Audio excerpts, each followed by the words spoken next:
Good afternoon, fairgoers. Yay! Yay! We are here. I am Nicole Hvidsten. I am the taste editor of the Minnesota Star Tribune. I am joined today by my colleague Nancy No and our main guest, Stephanie Hansen, who, yes, Hi, yay! guys. And anybody who knows anything about food in the Twin Cities certainly knows who Stephanie is. We are here to talk about her new book, her new Yes. cookbook, True North Cabin Cookbook. Volume 2. Volume 2, because Volume 1 was so good they had to put it on repeat. But not only does she have a cookbook, she also is on The Jason Show with her Taste Buds with Stephanie. She is a regional Emmy Award winner. I know. Is that which exciting? We are in the presence of greatness here. So we are going to chat about cookbooks and food and all things fair. So why don't we start it off by asking you how True North Cabin Cookbook 2.0 came about? Oh, such a good question. So the first part of the cookbook was during COVID. I mean, like, no one was creating anything. Our radio show where we talk about restaurants and food, there was no one doing anything. No one was eating out. So I started thinking about what I wanted to chronicle in a cookbook, because my mom was a good Midwestern cook, but she died before she wrote down any of her recipes. And my sister's here. She's actually one of the only people that could recreate a lot of the food that my mom made. So I decided to chronicle it in a book that would be around for my daughter. And I did May through September, and I used the through line of cabins because in Minnesota, a lot of us have cabins that are really meaningful to us. So I used our cabin in Ely, Minnesota as the backdrop and kind of wove through the stories and the recipes of a cabin, of the place, of my family heritage. And it was really fun, and it did well. And then I'm kind of the soup queen. So Even in summer? I mean, I make soup all year round. I have an Instant Pot that is very near and dear to me. I have a slow cooker. So my editor was like, okay, when can we talk about the next book? And I thought, oh, I'm done. That is it was so much work. It takes a year, and you have to take all the pictures, test the recipes, write the stories.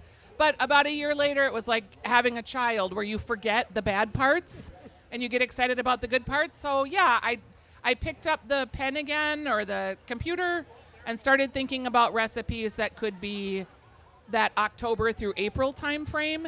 So there's more holiday, there's more soups, more stews, more wintry things. And in some ways, the first book was very heritage driven by my mom, my grandma, my aunt. The second book feels much more personal to me, like literally how I cook more often. And we still use the cabin as the through line in the backdrop because I do cook a lot up there. But it's more wintry, and it feels more like recipes that I actually cook more often. Okay. And although it's not wintry today, the cookbook is available in our booth back there. So if you haven't, it comes out September 2nd. Well, technically, yes, but we got boxes of them, and they started shipping about a week ago. Okay. So you have books here. I have been able to do some book signings. My Weekly Dish radio show is tomorrow morning. We're going to do a signing after that. Okay. So it's been fun that it got here right in time for the fair. Okay, so you can be among the first to own the Yes. book if you buy one at the stand. And Stephanie has graciously agreed to sign them afterwards as well. I sure will. Okay. And Steph, speaking of this cookbook, what is your favorite recipe in this cookbook, and why?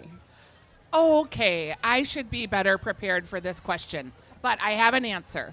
In my first book, I did not realize how obsessed people are with rhubarb. And rhubarb, I love rhubarb.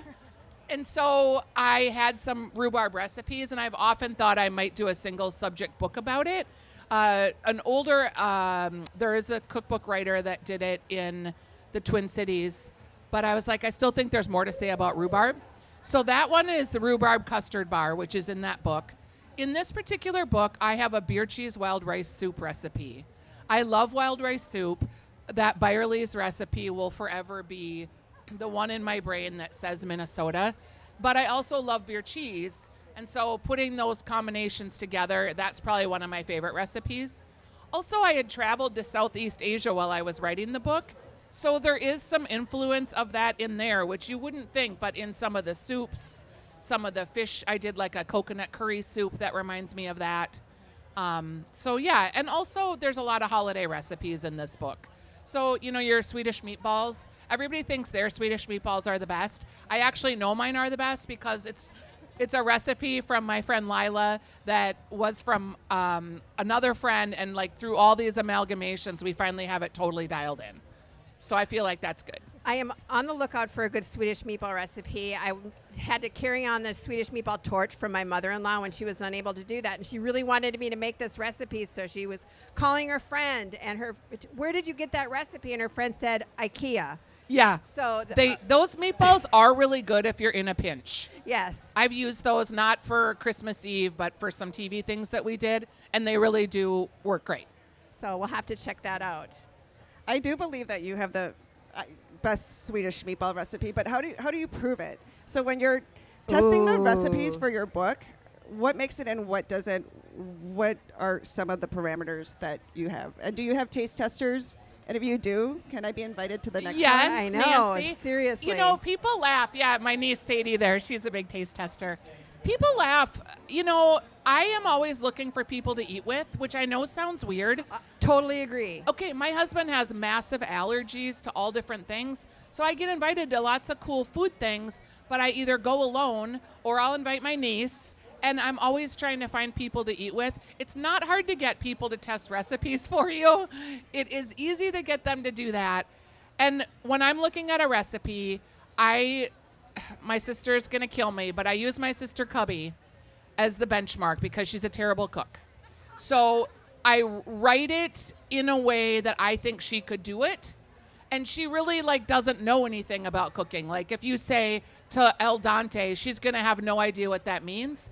So I write it in my brain how I would describe it to her. And that's what I use in the words. And explaining things.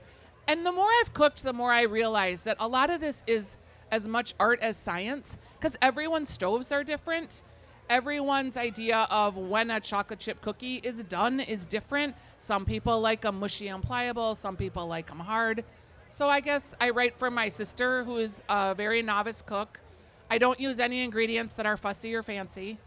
I want you to be able to find everything at the local grocery store. So that's kind of my benchmark. And I'm just writing, I hate to be sounding like I'm, Molly Midwest, but I kind of am. I'm just cooking food that tastes good, that your family will like, and hopefully you'll get inspired by the words and want to cook some of the stuff. It's really that simple. So if you're Molly Midwestern, are there Jell-O salads or anything of that ilk? Because we don't really eat like that. That's the funny thing. When people think of the Midwest, they talk about the Jell-O salads and the lutefisk and all the weird stuff we eat, but we don't really eat like that a lot. No, you're right. That's like holiday eating or weird stunt eating, which has a place. I'm not judging it. But I did put, and I kind of hated myself for it, but I put a Juicy Lucy tater tot hot dish in this book because there were 55,000 times with the first book where people would ask me what my hot dish recipe was, and I didn't have one. So I thought I have to have one. I have to make it in the same way that you would make it if you made it. If I made my own bechamel, no one's that's too much. That doesn't really feel like in keeping. So I even used a can of cheese soup. Like I said, I hated myself for it, but the recipe tastes good and it looks really good, so we left it in. And are these, it sounds like they're very approachable recipes. Are these recipes that I could make on a weeknight?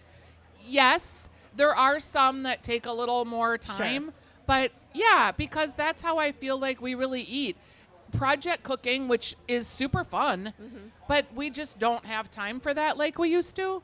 You have 30 minutes, I feel like, tops. And those 30-minute meals, ladies, many times were not 30 minutes. So, if you're going to put something in a crock pot and come back in 8 hours, that's fine. A lot of the soups, the stews, there are things that need time to meld and to braise. But in general, yeah, things should be easy. And I mean, one of the dishes that I have in there that is kind of it's not a weekend project, but you layer caramelized onions, potatoes, and sweet potatoes, and then you make like a gratin.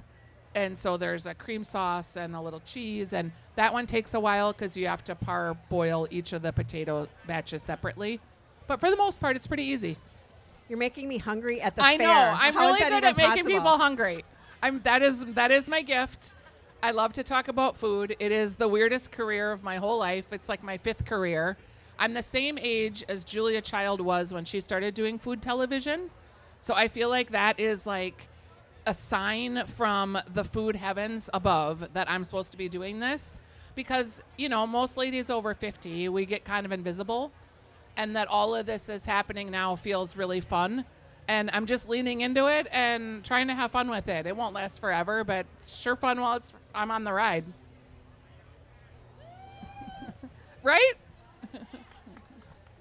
I kind of love that you're always trying new things. I think the last time we had coffee, you were like, oh, I have to take off right now and buy ingredients to make Vietnamese spring rolls to go on TV and make spring rolls in front of everyone. And so I love how you're always exploring different things. How is your travel influence from that? Because I know you were making spring rolls because you were recently in Vietnam and you travel a lot. Oh, I was so how are you inspired by influenced Thailand, Cambodia, Vietnam.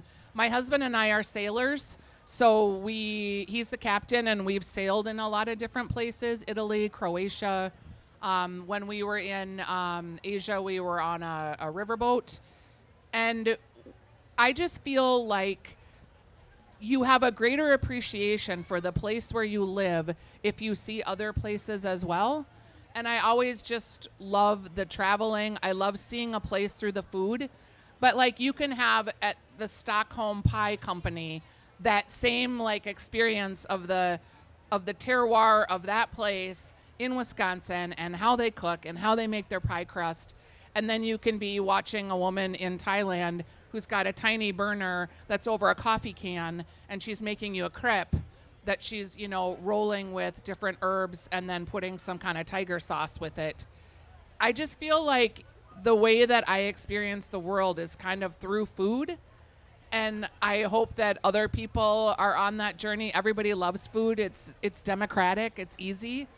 It doesn't have to be fussy or fancy. And I think, too, you guys have done a really good job as writers at the Star Tribune in the last, I'll say, 5 years. I'm a subscriber. I've been a subscriber since the beginning of time. I believe in print.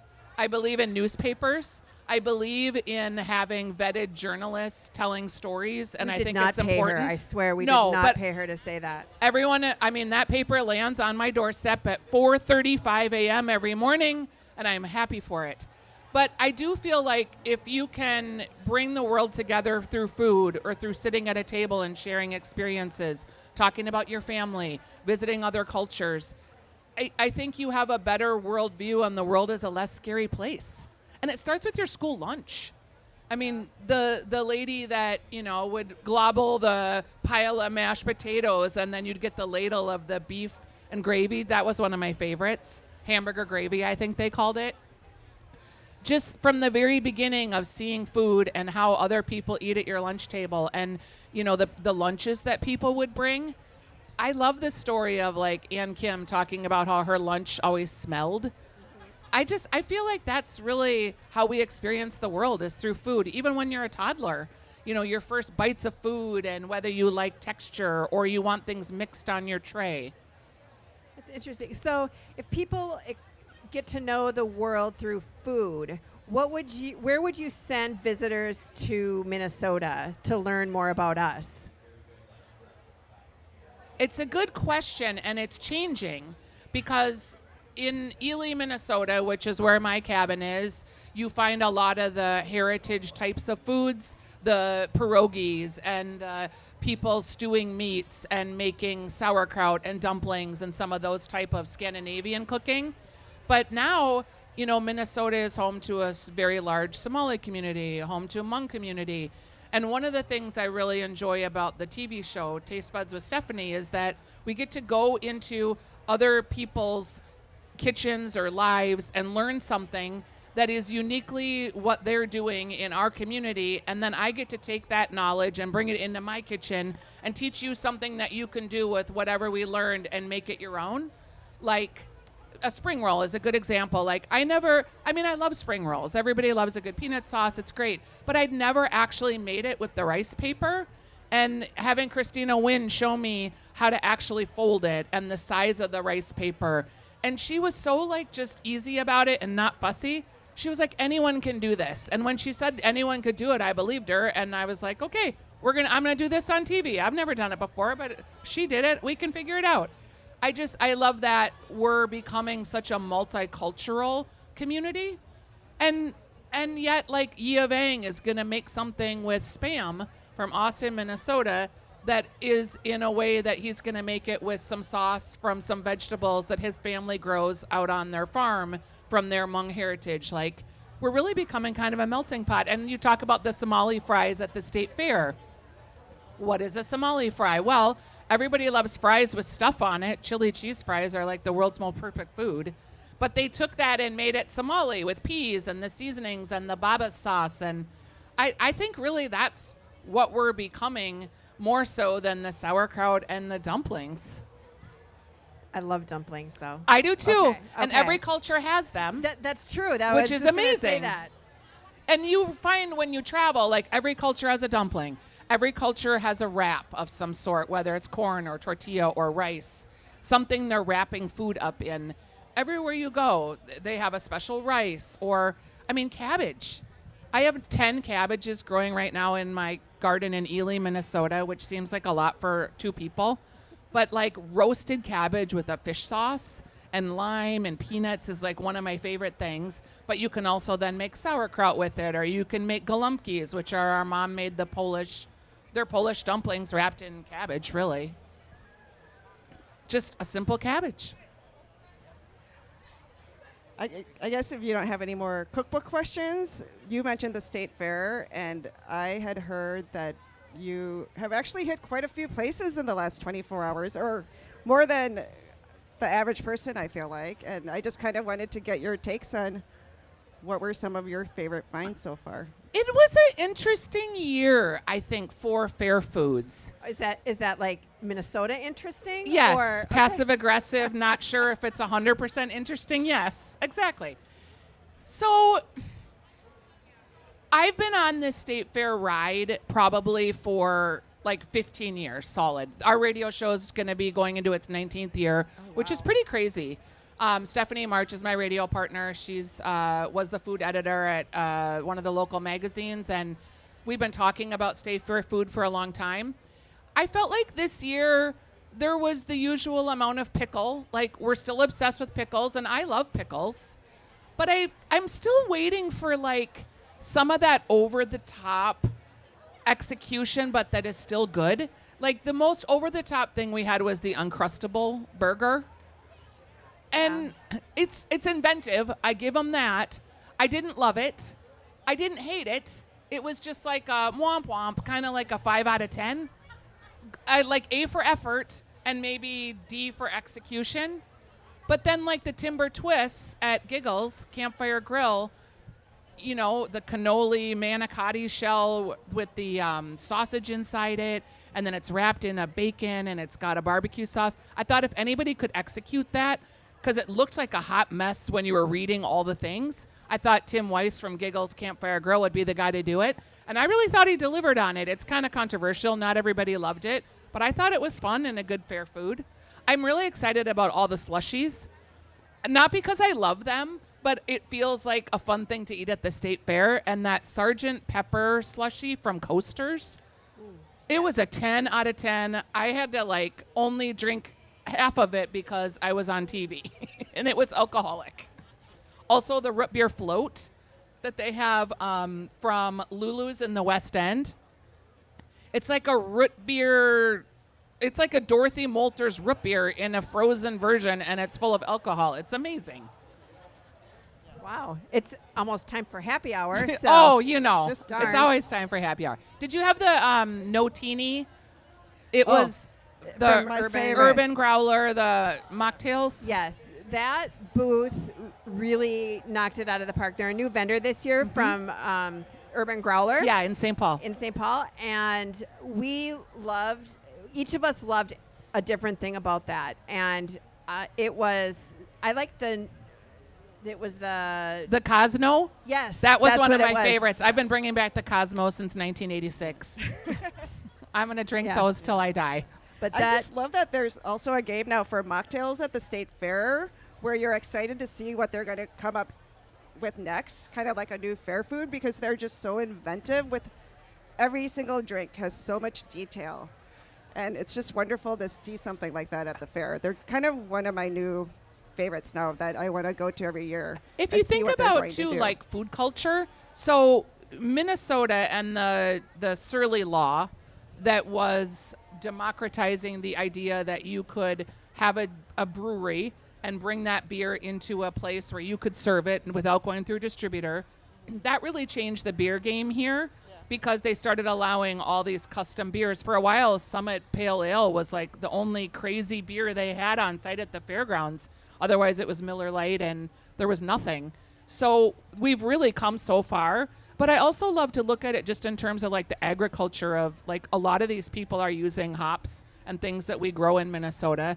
Now we're going to see the rise of cannabis, hemp, and CBD, and what that's going to do to our food space is going to be really incredible. I'm scared. I'm like, Nancy Reagan said, just say no to drugs during my era, and we did.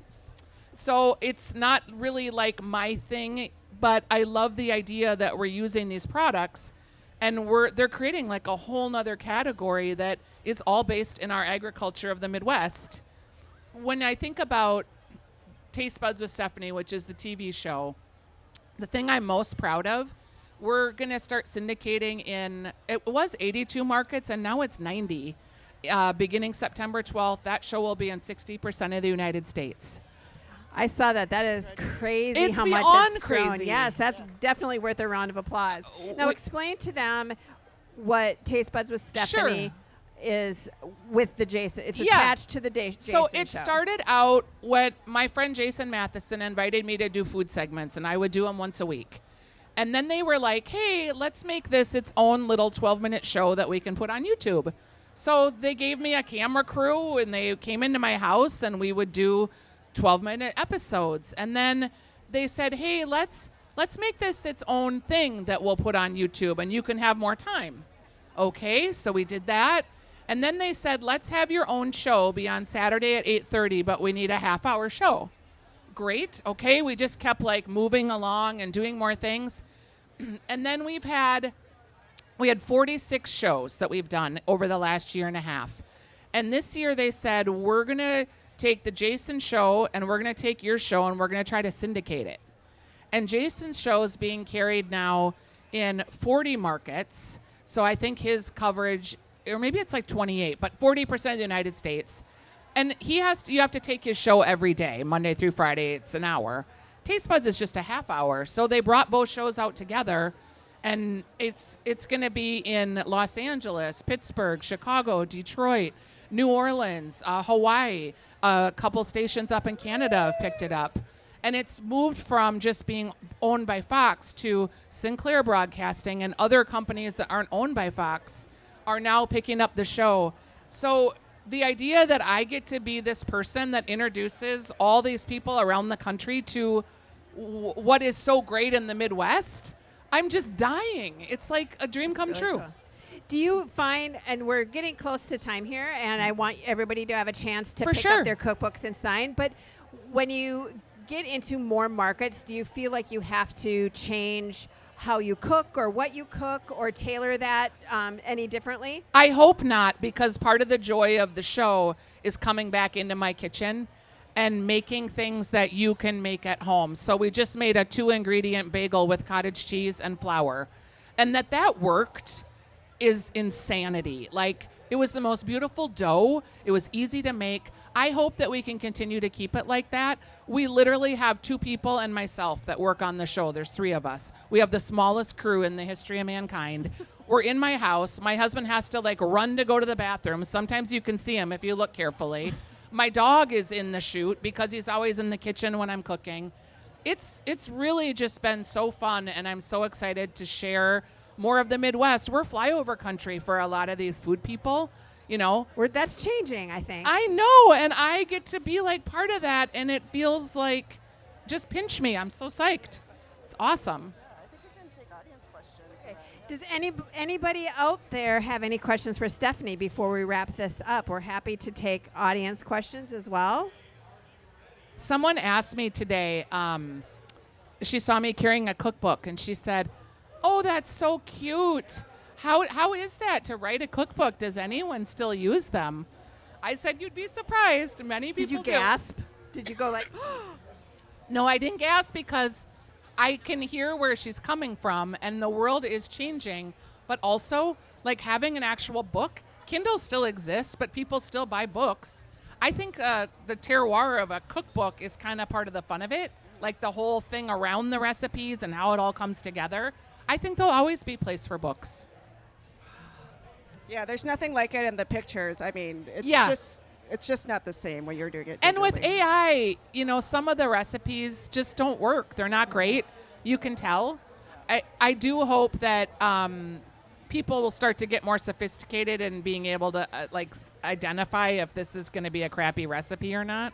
yeah. But who knows? If it works for you, like, who am I to tell you that your tater tot hot dish isn't the best one on the planet? You do you. Exactly. Any other questions? Otherwise, we will let Stephanie go. Thank you so much, Stephanie. You guys, it was a blast. Thanks for having Thank me. you. I'm so psyched. It's great food life, and thanks for continuing to do what you do at the Star Tribune. Oh, thank it's you so important. much.